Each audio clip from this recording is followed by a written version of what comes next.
Amis réfractaires, aujourd'hui, on va parler d'Amérique latine, on va parler du Chili, où il s'est passé quelque chose d'assez important. Il y a eu une quadruple élection.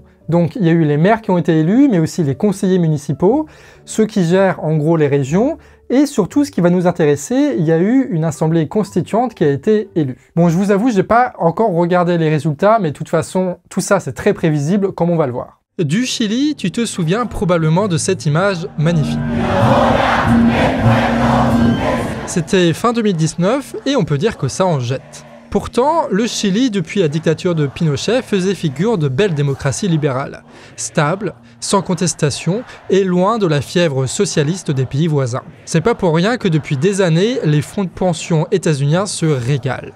Depuis 40 ans, c'est la même constitution en vigueur, celle issue d'un coup d'état militaire organisé contre le socialiste Allende par la CIA. Bref, c'est cool pour les capitalistes, à tel point que le président multimillionnaire se félicitait de cette tranquillité le 9 octobre 2019. Sauf que quelques jours plus tard, il déclare la loi martiale.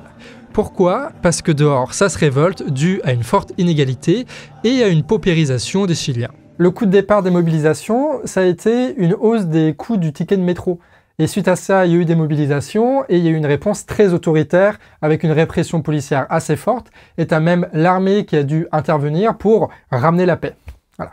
Enfin, c'est ce qu'ils ont dit en tout cas à la télé. Bref, les Chiliens, ils ont dû lutter à la fois contre un pouvoir libéral très inégalitaire, mais aussi contre un président qui a énormément de pouvoir et qui peut donc très facilement organiser une répression policière. Tout ça, ça a apparu en novembre 2019. Ça me rappelle un truc, je sais pas toi, mais ça me rappelle un truc. Bon, même si la comparaison avec les Gilets jaunes n'est pas parfaite, vu que le départ de la révolte chilienne, c'est des jeunes qui ont organisé un fraudage massif dans le métro début octobre, avant que ça déborde au point de mettre 2 millions de personnes dans la rue. À noter aussi la présence d'un fort mouvement féministe dans le pays. Il y a eu vraiment beaucoup de jeunes à descendre dans la rue, et c'est pour ça que c'est un peu différent des Gilets jaunes. Et c'est à ce moment-là qu'on entend cette chanson. Ça danse, ça dessine, ça joue des casseroles dans les quartiers populaires pour massifier la lutte, bref, ça donne envie. Le mouvement populaire, il est très horizontal, pour ne pas dire très désorganisé. L'avantage, c'est que vu que personne ne le contrôle, personne ne peut y mettre fin, tu vois, directement en donnant un coup de sifflet, tu vois. Mais ce qui est chiant, c'est que ce mouvement social désorganisé, il est très souvent devancé par des partis politiques notamment, qui même s'ils sont moins représentatifs du mouvement social, ils sont suffisamment organisés pour prendre des décisions.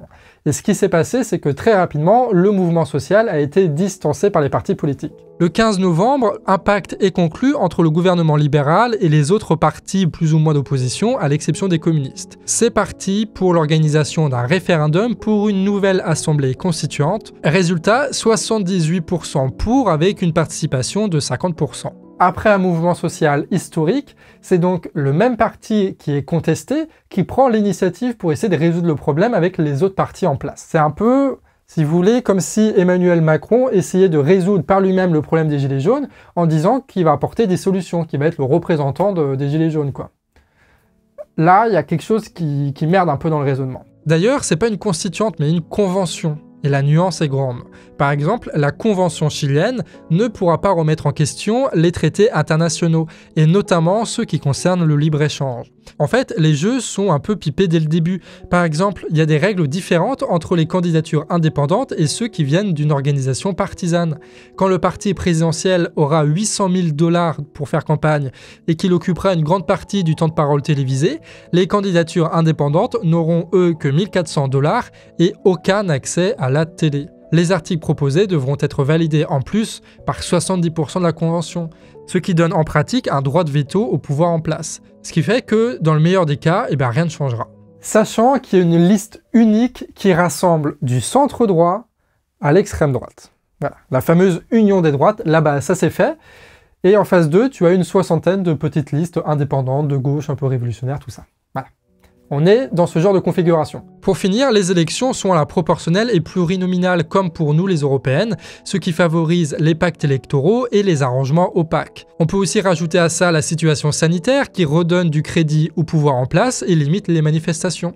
Résultat, les sondages sont assez mauvais pour les partis un tant soit peu révolutionnaires ou les candidatures indépendantes. Bon, comme on l'a vu, c'est le pouvoir en place qui a réglé cette histoire-là et qui a fait en sorte que ces règles l'avantagent lui, donc il va finir par gagner. Ou alors s'il ne gagne pas, il aura au moins la minorité de blocage, ce qui fait que la situation ne va pas avancer d'un iota. Voilà.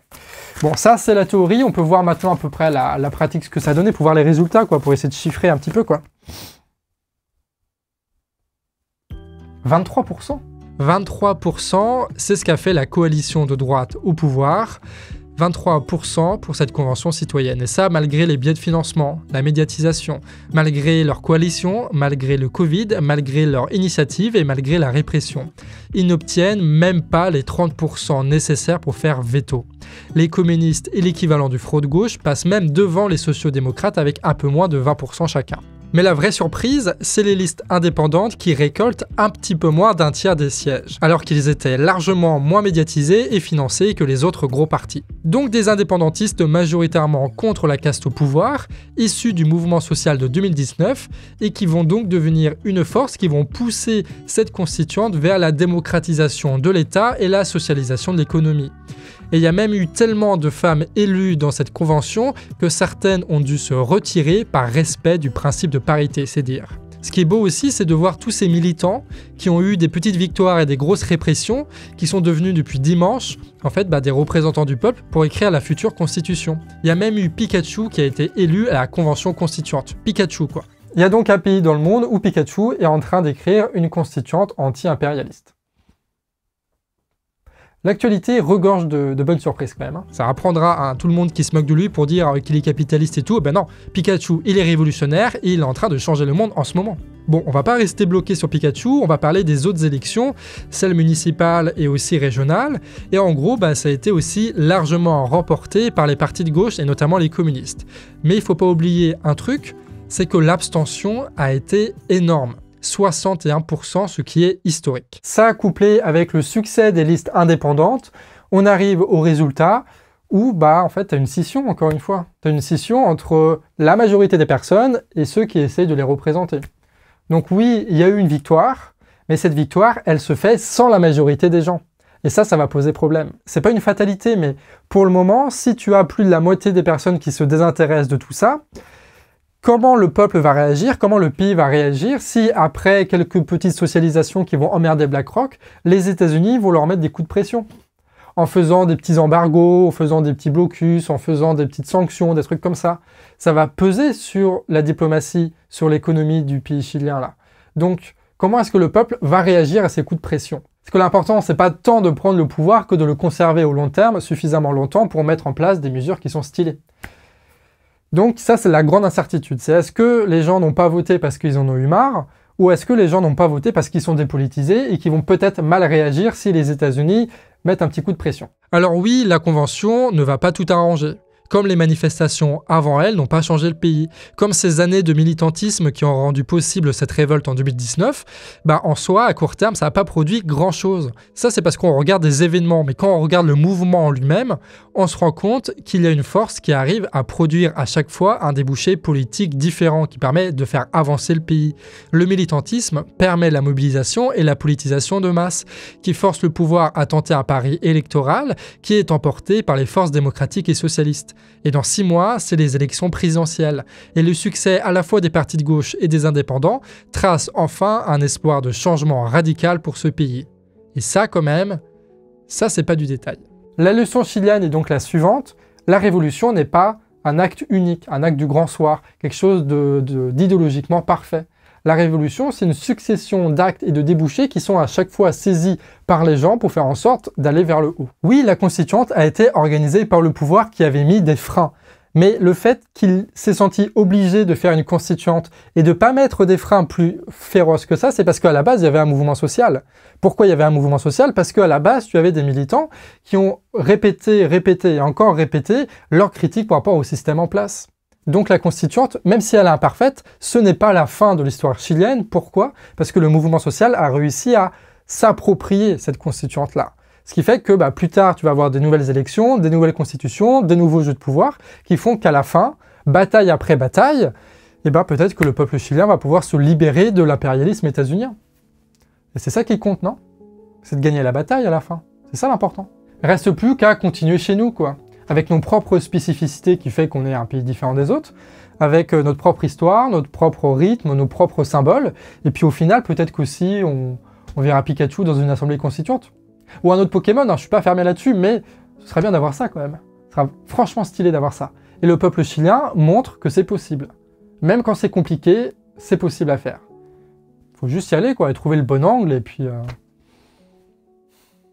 C'est bien. C'est bien qu'on ait des histoires comme ça, qui essayent de contre-argumenter les gens qui sont pessimistes, les gens qui sont un peu misanthropes, qui disent que de toute façon, il va rien se passer, machin, machin. Bah, quand t'es désespéré, je crois qu'il faut regarder en Amérique latine. Ça rassure un peu quand même. Je dis ça parce que très prochainement, on va parler de Cuba. Et là, niveau remontage de morale, on est assez haut. Sur ce, amis réfractaires, à la prochaine. Ah oui, et surtout, il y a une chaîne YouTube de Romain Migus sur la question d'Amérique latine qu'il faut absolument suivre. Ça fait partie des très rares journalistes qui parlent de l'anti-impérialisme et de l'actualité d'Amérique du Sud sans tomber dans le zèle antisocialiste des médias de base. Voilà, donc je vous mets le lien partout pour vous y abonner, et c'est typiquement ce genre d'initiative à qui il faut donner de la force. Donc n'hésitez pas à vous abonner en masse. Sur ce, des bisous, puis voilà quoi, à la prochaine!